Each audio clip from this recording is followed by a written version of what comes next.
Bonjour, bienvenue à tous pour ce webinaire qui va être consacré aux espoirs de la recherche et qui est organisé par l'Union France Alzheimer et maladies apparentées dans le cadre de la Semaine du cerveau.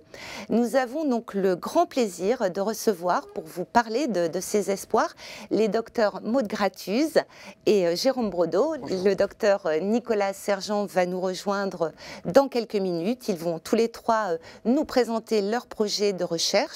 Et vous entendrez également les jeunes chercheurs qui sont parrainés aujourd'hui par l'association et qui vous présenteront en 3 minutes dans une vidéo leur projet de recherche également. Et nous aurons bien sûr une table ronde. N'hésitez pas à poser toutes vos questions. Quittez le plein écran si vous ne voyez pas le cadre où poser la question, mais nous attendons vos remarques et vos interrogations. Et je propose que l'on commence vraiment dans quelques secondes. À tout de suite.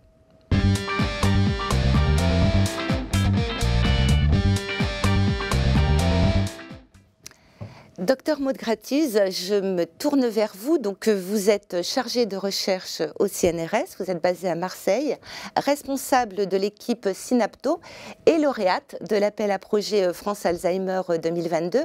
Alors peut-être en première question, pouvez-vous nous présenter votre cursus? Oui, bien sûr. Donc j'ai un cursus assez classique. J'ai fait une licence et un master en neurosciences à Montpellier. Après ça, je suis partie au Canada, à Québec, pour faire ma thèse sur la maladie d'Alzheimer. Puis j'ai passé 5 ans aux États-Unis, dans le laboratoire de David Holzman, pour faire mon postdoc. Et puis, depuis 1 an et demi maintenant, je suis rentrée en France pour ouvrir mon équipe de recherche à Marseille. Très bien. Un mot peut-être, quelques mots du projet qui a été financé par France Alzheimer, puisque je rappelle, vous êtes lauréate de l'appel à projet 2022. Oui. Alors, dans la maladie d'Alzheimer, il faut savoir qu'il y a une perte synaptique, donc cette connexion entre les neurones qui permet au cerveau de bien fonctionner. Et mon équipe essaie de comprendre pourquoi les synapses disparaissent dans la maladie d'Alzheimer, ce qui va causer les troubles de la mémoire. Et pour ça, on s'intéresse aux cellules immunitaires du cerveau afin de comprendre quels sont le rôle de ces cellules immunitaires dans le cerveau et comment elles exacerbent et augmentent la perte synaptique dans la maladie d'Alzheimer. Vous en êtes où aujourd'hui Aujourd'hui, on est en plein milieu du projet et du financement, donc c'est le début des expériences. On commence à avoir des résultats préliminaires et on espère pouvoir trouver vraiment ce qui se passe dans les synapses, qui sont quand même des structures très petites, quels sont les changements précis qui mènent à la perte des synapses pour pouvoir après développer des stratégies thérapeutiques pour ralentir cette perte synaptique. D'accord. Ça veut dire que vous avez commencé peut-être les essais sur les modèles Oui, on a quelques données préliminaires, mais c'est encore trop préliminaire pour tirer des conclusions, on va dire. D'accord. C'est un projet qui va prendre combien d'années, juste pour qu'on ait une idée? Vous avez vous-même... Au niveau de l'expérimentation actuelle, on en a pour encore 2 ans, je pense, avant d'avoir identifier des cibles d'intérêt thérapeutique qui après, bien sûr, faudra encore de nombreuses années pour pouvoir confirmer l'intérêt de ces cibles et éventuellement les tester sur d'autres modèles avant, on l'espère, de passer chez l'humain. Très bien. Et donc, concrètement, à quelle perspective on peut s'attendre, quel espoir justement de la recherche pour les personnes malades aujourd'hui ? Aujourd'hui, le but premier de mon équipe, c'est de développer des stratégies thérapeutiques qui vont permettre de ralentir cette perte synaptique, qui, je le rappelle encore une fois, est très très bien corrélée avec la perte de mémoire. Donc plus on perd les synapses, plus on a de troubles de mémoire qui augmentent dans la maladie. Et on espère, avec ces stratégies thérapeutiques, ralentir les troubles mnésiques chez les patients et donc améliorer le cadre de vie des patients Alzheimer. C'est-à-dire que la maladie évoluera moins vite? Exactement. D'accord, ok. Et est-ce que vous pouvez nous parler de ce que vous a apporté le financement France Alzheimer? Est-ce qu'il vous a aidé? Oui, il m'a énormément aidé. Comme je le disais au début, mon équipe est très récente. Elle a 1 an, une bonne année, on va dire. Et c'est une étape charnière dans le développement d'une équipe d'avoir dès le début des financements qui peuvent permettre de mettre en place tout ce qui est matériel, mais aussi pouvoir se faire connaître auprès des autres collègues au niveau national et international. Donc ce genre de projet vraiment est un tremplin pour moi et mon équipe pour pouvoir développer nos projets de recherche. Vous pouvez peut-être dire quelques mots de votre équipe. Vous êtes combien aujourd'hui? Aujourd'hui, on est 4 dans mon équipe, donc on est une petite équipe, mais bien soudée. Donc il y a une doctorante qui travaille un petit peu sur ce projet qu'on entendra tout à l'heure. Oui. On a également un postdoc qui vient de commencer et une stagiaire de Master 2. Donc, Alors, n'oubliez pas, vous pouvez poser vos questions donc, au docteur Gratuze.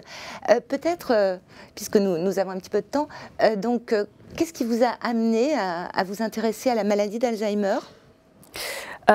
J'étais très curieuse sur la recherche dans les neurosciences, sur le cerveau. Je trouvais que c'était une thématique de recherche où il y avait encore énormément d'inconnus et d'énigmes.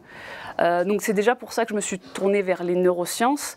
Et après, je me suis intéressée à la maladie d'Alzheimer puisque c'est quand même une maladie terrible. Je ne dis pas que les autres ne le sont pas, mais cette perte de mémoire est effrayante pour tout le monde et touchant de plus en plus de personnes.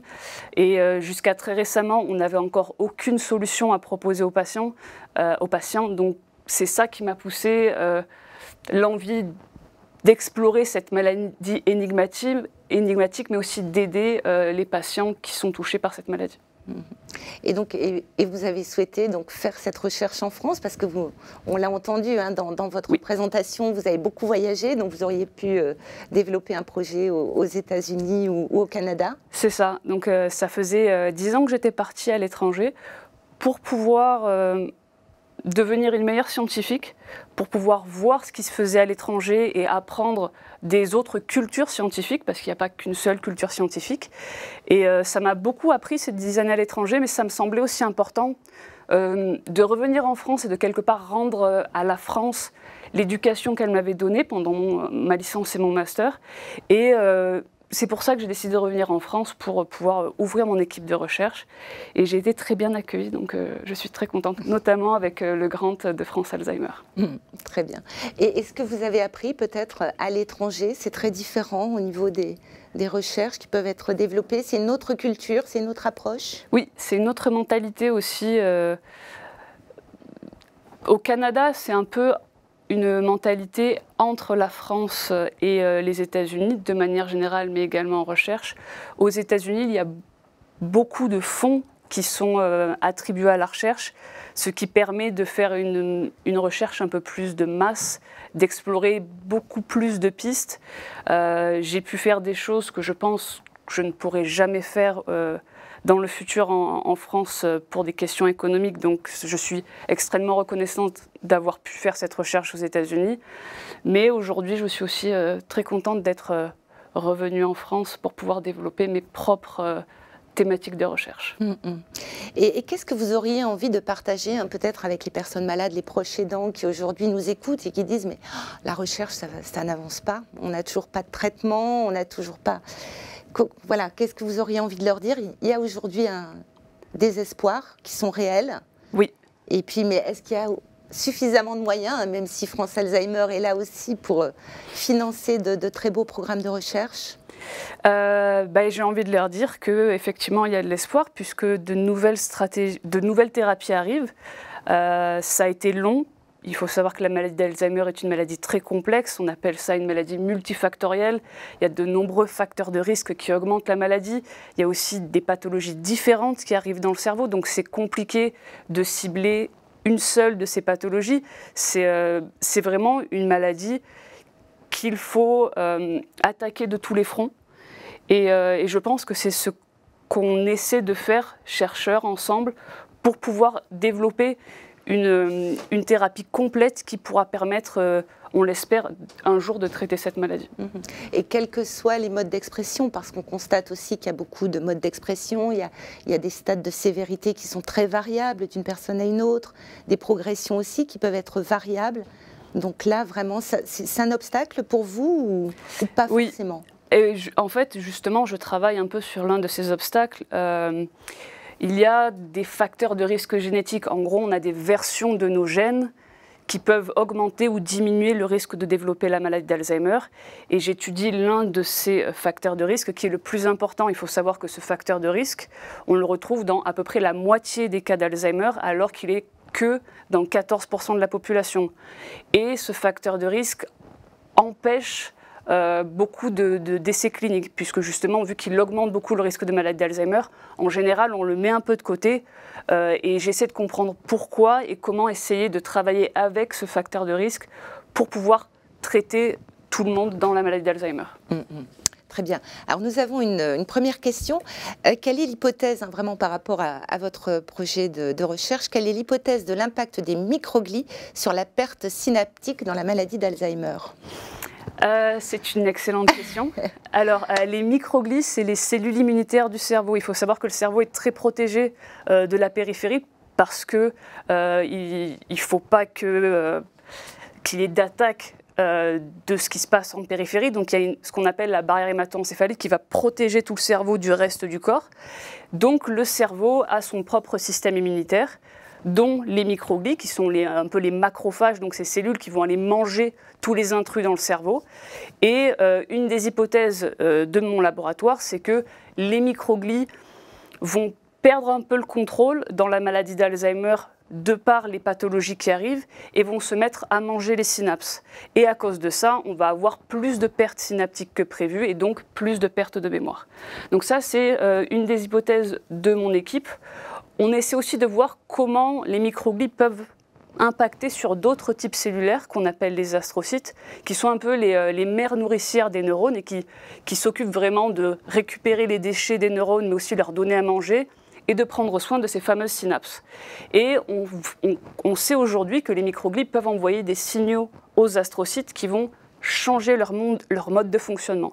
Donc on veut voir non seulement si les microglies mangent plus les synapses, mais aussi si elles n'envoient pas des signaux aux astrocytes qui moduleraient leur fonction et après ils prendraient moins bien soin des neurones. Et ce sont deux pistes de recherche différentes ou c'est un projet que vous menez sur le même front, j'ai envie de dire? Alors aujourd'hui, on essaie surtout de comprendre comment justement les astrocytes affectent les synapses, mais c'est difficile de... Je pense, c'est mon opinion, que c'est difficile de juste regarder un type cellulaire après l'autre. Il faut savoir que le cerveau est un ensemble et qu'on ne peut pas ignorer le rôle des microglies. C'est pour ça qu'en parallèle de mes travaux sur l'astrocyte, on regarde toujours un peu les microglies pour voir si ça n'est pas lié, donc avec un espèce de cercle vicieux entre les microglies, les astrocytes et les neurones. Très bien, merci. Alors j'ai une deuxième question. Pensez-vous que les médicaments peuvent aggraver les troubles cognitifs ? Alors la question est large. Oui. Il y a peut-être des classes thérapeutiques qui seraient plus néfastes que d'autres ou il y aurait peut-être des preuves de nocivité ? Alors, je pense que certaines classes médicamenteuses, malheureusement, ne font pas forcément du bien au cerveau. Malheureusement, n'étant pas médecin moi-même, je ne m'avancerai pas forcément sur cette réponse, je ne suis pas sûre, pour être honnête. D'accord. D'accord, très bien. N'hésitez pas, je vous le rappelle, à poser donc toutes vos questions. Et donc, effectivement, la question des médicaments qui est un vrai sujet, la question qui renvoie aussi parfois à la question du diagnostic, du mauvais diagnostic. Donc là, on en parlera peut-être avec vous, docteur Brodeau, mais c'est aussi un véritable questionnement pour vous. Oui, puisqu'il faut savoir que pour pouvoir traiter, il faut savoir établir un diagnostic et qu'à l'heure actuelle, en France, on ne peut établir un diagnostic définitif, malheureusement, qu'après le décès du patient en regardant le cerveau. C'est pourquoi aujourd'hui, il est très important de développer des biomarqueurs très forts et qui peuvent permettre aux neurologues de dire oui, ce patient a Alzheimer ou non, ce patient ne l'a pas. Parce qu'effectivement, la stratégie thérapeutique sera totalement différente en fonction de la maladie. Et c'est pour ça que les biomarqueurs, effectivement, sont très importants aujourd'hui. Et est-ce que votre équipe, précisément par rapport à ce sujet que vous venez d'évoquer, mais j'imagine qu'il y en a bien d'autres, est-ce que vous travaillez avec d'autres équipes de recherche? Et peut-être en deuxième question, est-ce que vous travaillez aussi à l'international? Oui. Oui aux deux questions? Exactement. Je pense qu'aujourd'hui, la recherche, on ne peut pas la faire dans son coin. C'est très important de collaborer avec d'autres experts parce qu'on est expert dans un domaine. Mais comme je l'ai dit, la maladie d'Alzheimer, c'est très complexe. Donc, on ne peut pas tout traiter seul. Donc, c'est pour ça qu'il y a beaucoup de collaborations que je suis en train de mettre en place avec des gens à Lille, à Paris, à Marseille aussi. On est pas mal à Marseille à travailler sur la maladie d'Alzheimer. Côté international, j'ai eu de la chance de travailler avec pas mal d'équipes en Nord-Amérique avec qui je travaille encore aujourd'hui. Et puis, à l'heure actuelle, j'ai aussi une collaboration en Espagne qui est très importante pour justement bien cibler les changements des protéines dans les synapses. Très bien. Alors, j'ai une question qui est plus scientifique, donc je demanderai un petit peu de pédagogie. L'hypothèse donc du rôle des microglies dans la perte synaptique est-elle en compétition avec la théorie de la cascade amyloïde? Ok. Alors, on va d'abord expliquer un petit peu. Oui. Dans la maladie d'Alzheimer, il y a deux pathologies principales. Donc la pathologie amyloïde qui arrive en premier dans le cerveau, puis la pathologie tau qui arrive parfois 10 ans après la pathologie amyloïde. Et il y a l'hypothèse amyloïde qui, en gros, dit que c'est la pathologie amyloïde qui va déclencher la pathologie tau, mais aussi le côté pro-inflammatoire des microglies, les changements dans les microglies, les changements dans les astrocytes, tout ça menant à la perte synaptique et neuronale et donc aux troubles de mémoire. Donc la question étant, est-ce que les Ça vient un petit peu en opposition. Non, je ne pense pas du tout parce qu'il a été montré que non seulement la pathologie amyloïde va changer le fonctionnement des microglies, donc c'est peut-être ce changement de fonctionnement qui va exacerber cette fonction des microglies qui vont manger plus de synapses. Donc en conditions physiologiques, les microglies ne font pas ça chez un cerveau adulte. S'il y a trop de pathologie amyloïde, peut-être que les microglies vont aller manger beaucoup plus de synapses que d'habitude. Il a été aussi montré que la pathologie amyloïde modifie les fonctions des synapses. Elles ne fonctionnent pas comme il faut en présence de cette pathologie amyloïde. Et c'est peut-être pour ça aussi que les microglies vont aller les manger parce qu'elles ne fonctionnent plus comme il le faut. Donc à mon avis, ça n'est pas du tout en désaccord, au contraire. D'accord. Ça veut dire qu'on peut rechercher des complémentarités entre différentes pistes de recherche? C'est ça qui est un peu compliqué dans la maladie d'Alzheimer, c'est que tout est lié. Par exemple, la pathologie amyloïde va modifier le fonctionnement des microglies, qui va exacerber la perte synaptique, qui va exacerber les troubles de la mémoire. Mais ça peut aller dans d'autres sens aussi. C'est un espèce de grand cercle vicieux qui va mener aux troubles de la mémoire. D'accord. Très bien. Bah, écoutez, c'était très clair. Je ne sais pas si vous avez une dernière question, mais sinon, ce que je vous propose, c'est que l'on écoute donc, les projets donc, de nos jeunes chercheurs qui sont parrainés par France Alzheimer. Alors, vous allez découvrir leurs noms, mais je vais quand même les citer. Chiara Bordier, Laurine Duquesne, Loli Garcia, Alexandre Glastra et Thaïs Lestra. Jingle, et puis on les écoute.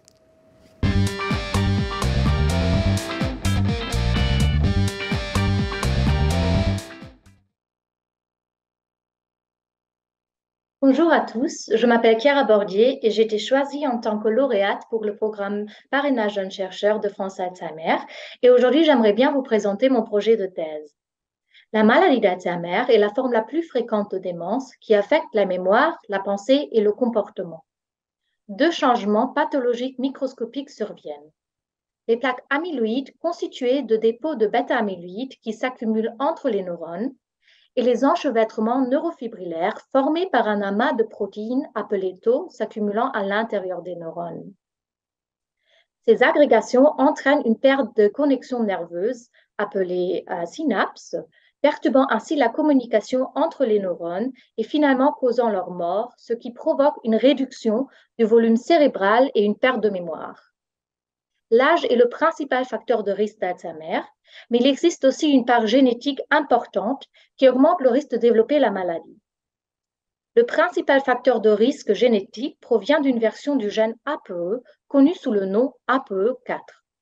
Il existe 3 versions d'APOE, la 2, la 3 et la 4. APOE4 augmente le risque de développer la maladie par rapport à APOE3 et encore plus par rapport à APOE2. E4 accélère la perte synaptique, la pathologie tau, la formation de plaques amyloïdes et même l'inflammation. En effet, nous avons montré que lorsque les souris atteintes de la maladie d'Alzheimer expriment APOE4, il y a beaucoup moins de synapses représentées dans cette image par les points rouges comparé à un modèle qui ne l'exprime pas. En plus, il y a aussi une plus grande mort de neurones, ce qui entraîne une plus grande réduction du cerveau. Dans ma thèse, je vise à élucider comment APOE4 intensifie la perte synaptique, notamment en étudiant comment APOE4 modifie la fonction et la structure des synapses endommagées par la maladie d'Alzheimer par rapport à APOE2 et APOE3. Pour évaluer les changements fonctionnels, j'ai factoré des tests comportementaux et des mesures de la communication entre les neurones pour comprendre comment l'apprentissage et les mémoires sont affectés. Ensuite, pour étudier les changements structuraux, j'utiliserai des techniques d'imagerie de pointe pour analyser quel type de synapse est affecté par APOE4, puis où APOE4 et tau se localisent précisément dans ces synapses, et enfin, comment la structure globale des synapses est modifiée dans la présence d'APOE4. Mon objectif est de caractériser le lien pathologique entre APOE4 et la maladie d'Alzheimer qui mène aux pertes des synapses responsables de la perte de mémoire dans la maladie. Merci pour votre attention. Bonjour à toutes et à tous, je m'appelle Laurine Duquesne et je suis en première année de thèse au sein de l'unité 1144 des l'INSERM. Je vais donc vous présenter mon sujet qui s'intitule l'exploration de la voie GBA1 dans la maladie à corps de Lévy. Donc la maladie à corps de Lévy, qu'est-ce que c'est? C'est la deuxième maladie neurodégénérative en termes de fréquence, avec en France 160 000 personnes qui en sont touchées. Elle se situe donc après la maladie d'Alzheimer, mais avant la maladie de Parkinson. Et ce chiffre, il reste très probablement sous-estimé, car on estime qu'encore aujourd'hui, 100 000 personnes ne seraient pas correctement diagnostiquées de cette maladie. Ce qui rend le diagnostic difficile, c'est notamment la présence d'un tableau clinique qui est extrêmement complexe, donc de symptômes qui sont variables d'un individu à l'autre, avec des symptômes cognitifs, rappelant la maladie d'Alzheimer, moteurs, rappelant la maladie de Parkinson, auxquels s'ajoutent des hallucinations visuelles et des troubles du sommeil. Mais la complexité du diagnostic, elle est aussi due à l'absence de marqueurs biologiques, qu'on appelle biomarqueurs, et qui permettent de poser un diagnostic de la maladie ou de suivre son évolution dans des prélèvements sanguins ou dans le liquide cérébrospinal. Et de plus, il n'existe malheureusement pas de traitement pour la maladie à corps de Lévy. Les mécanismes à l'origine de cette maladie, ils sont encore extrêmement mal connus. Nous savons cependant que les mutations sur le gène appelé GBA1, c'est le principal facteur de risque d'apparition de cette maladie. Donc le gène GBA1, il donne les instructions pour fabriquer l'enzyme glucocérébrosidase, qui est responsable de la dégradation d'un lipide, le glucocérébrosidase. Et lorsqu'il y a une mutation du gène GBA1, l'enzyme glucocérébrosidase, elle ne remplit plus son rôle, ce qui conduit à une accumulation de glucocérébroside dans les cellules qu'on appelle des cellules de Gaucher. Ces cellules, elles portent ce nom car on les retrouve dans la maladie de Gaucher. En effet, de manière intéressante, c'est une autre maladie qui est également causée par la mutation du gène GBA1. Sauf que cette maladie, qui certes est une maladie rare, on la connaît mieux. Rapidement, la maladie, elle se manifeste par des troubles neurologiques, une augmentation de la taille du foie et de la rate, ou encore une atteinte osseuse. Mais pour la maladie de Gaucher, il existe des biomarqueurs permettant le diagnostic des patients, mais également des traitements qui sont efficaces. Donc mon projet de thèse, il a pour objectif de s'appuyer sur les connaissances que l'on a sur la maladie de Gaucher pour étudier la maladie à corps de Lévy. Premièrement, on va étudier l'impact des mutations GBA1 sur les cellules de patients atteints de la maladie à corps de Lévy et notamment observer s'il y a la même accumulation en glucocérébroside, car actuellement on ne sait pas si c'est le cas dans la maladie à corps de Lévy. Deuxièmement, je vais analyser si les biomarqueurs qui existent déjà dans la maladie de Gaucher pourraient également être efficaces chez les patients qui ont la maladie à corps de Lévy. Enfin, l'objectif de la dernière étape, c'est d'évaluer le potentiel des traitements déjà existants dans la maladie de Gaucher sur des cellules de patients atteints de la maladie à corps de Lévy. Merci de votre attention. Bonjour à tous, je m'appelle Loli Garcia, je suis en première année de thèse sous la direction de Marc Denain au laboratoire des maladies neurodégénératives. Je vais commencer par vous introduire à la neuropathologie de la maladie d'Alzheimer, qui se caractérise par une accumulation de protéines amyloïdes en extracellulaire et de protéines tau en intracellulaire. Ces lésions s'accompagnent d'une neuroinflammation. Cette neuroinflammation est caractérisée par une activation du système immunitaire inné du cerveau, qui sont les microglies, et ces microglies vont acquérir un phénotype pro-inflammatoire. L'ensemble de ces lésions participe à l'atrophie du cerveau qui est corrélée au déclin cognitif chez les patients. Alors pourquoi s'intéresser aux microglies dans la pathologie d'Alzheimer? Eh bien parce que 50% des facteurs de risque génétique de la maladie d'Alzheimer sont des gènes associés aux microglies. Donc si on regarde la physiopathologie de la maladie d'Alzheimer, on voit qu'au niveau des plaques amyloïdes en extracellulaire, on a un regroupement des microglies autour de ces plaques qui les enquistent, et ces microglies réactives participent à la phosphorylation d'une deuxième protéine, la protéine tau, qui est dans le cytosquelette des neurones. Cette protéine va à son tour s'accumuler dans les neurones, et l'ensemble de ces lésions participent à la neurodégénérescence des neurones qui vont être phagocytés, c'est-à-dire mangés par les microglies. On peut alors se demander comment évoluerait la pathologie si on inhibe les microglies. Eh bien, c'est une question à laquelle je vais essayer de répondre au cours de ma thèse, puisque je vais évaluer l'impact d'un traitement qui inhibe la prolifération et l'activation des microglies sur l'évolution de la pathologie Alzheimer dans un modèle primate. Alors au laboratoire, nous disposons du premier modèle primate complet de pathologie Alzheimer, c'est le Microcebus murinus. En fait, il est injecté à partir d'extraits de cerveau de patients Alzheimer en intracérébral, ce qui va permettre la transmission et la diffusion de la pathologie Alzheimer par des mécanismes prion-like. 12 mois après l'injection, les individus vont recevoir un traitement qui est un inhibiteur de microglies pendant 6 mois. Tout au long de l'étude, nous réaliserons des tests comportementaux afin d'évaluer les déficits cognitifs des individus, que ce soit en termes de mémoire, d'apprentissage ou de flexibilité cognitive. Nous évaluerons aussi l'atrophie cérébrale avec des images en IRM. Et une fois qu'on aura récupéré les cerveaux, un hémisphère sera utilisé pour regarder la neuropathologie, c'est-à-dire la présence et la diffusion des lésions de la maladie d'Alzheimer dans le cerveau, et nous regarderons également l'activité microgliale ainsi que leur morphologie et les fonctions qui sont associées aux lésions. L'autre partie du cerveau servira à récupérer les microglies et à regarder le profil d'expression des gènes microgliés. Cette étude permettra alors une meilleure compréhension du rôle des microglies dans l'évolution de la maladie d'Alzheimer, et si on a une diminution des lésions et des atteintes cognitives, nous aurons potentiellement une nouvelle cible thérapeutique.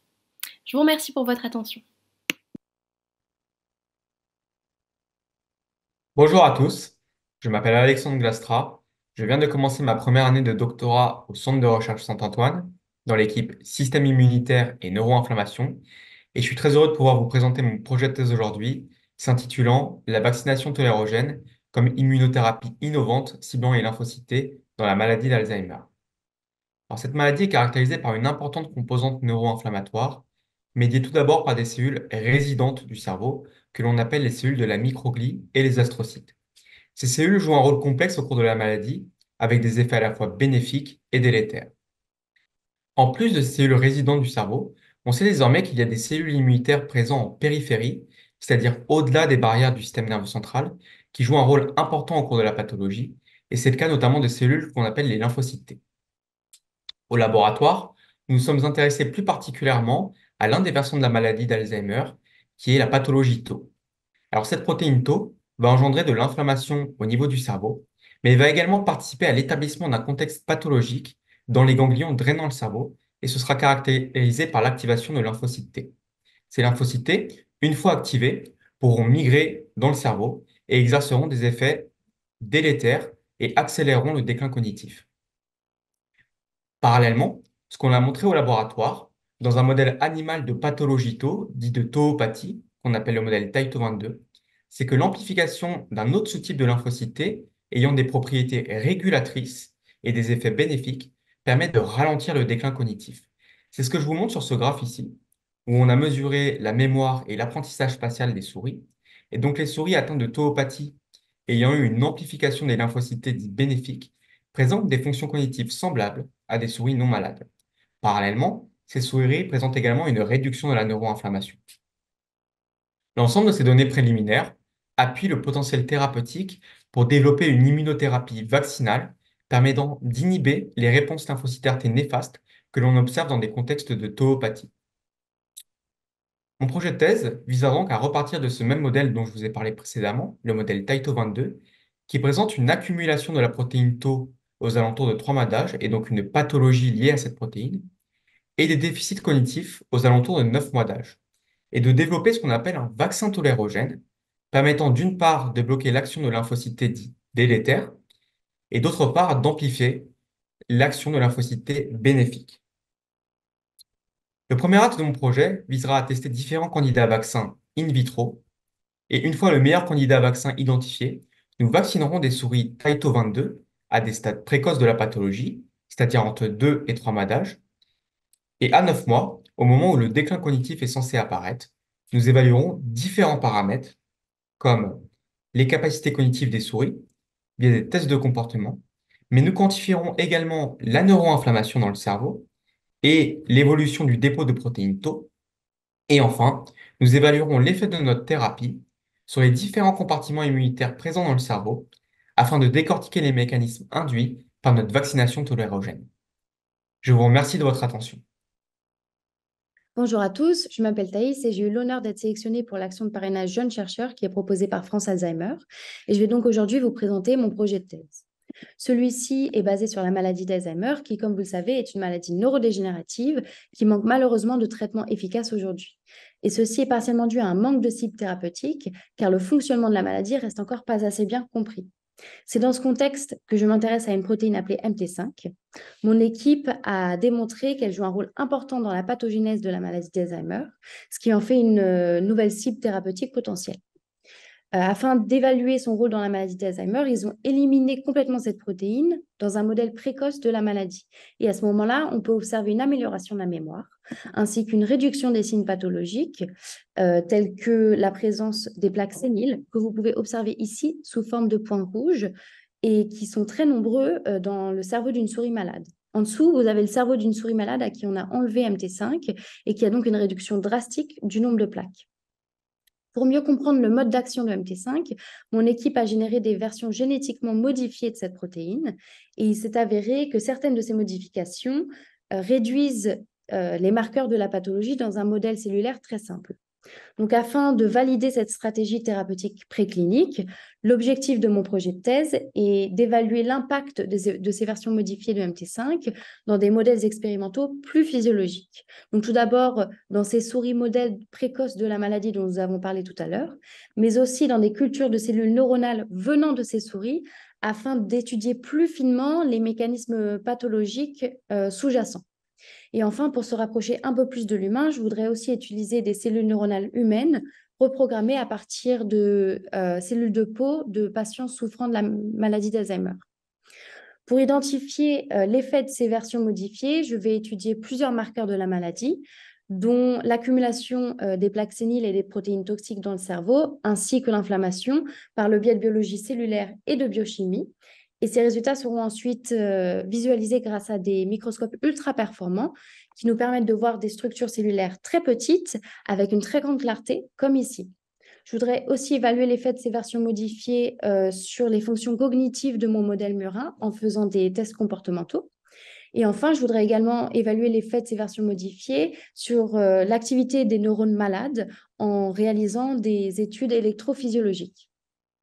Donc, en résumé, mon projet, il vise à utiliser ces versions modifiées de MT5 afin d'améliorer nos connaissances sur les mécanismes pathologiques de la maladie d'Alzheimer, mais aussi afin de valider leur potentiel thérapeutique préclinique, ce qui pourrait à terme ouvrir la voie à de nouveaux traitements contre la maladie. Je vous remercie de votre attention.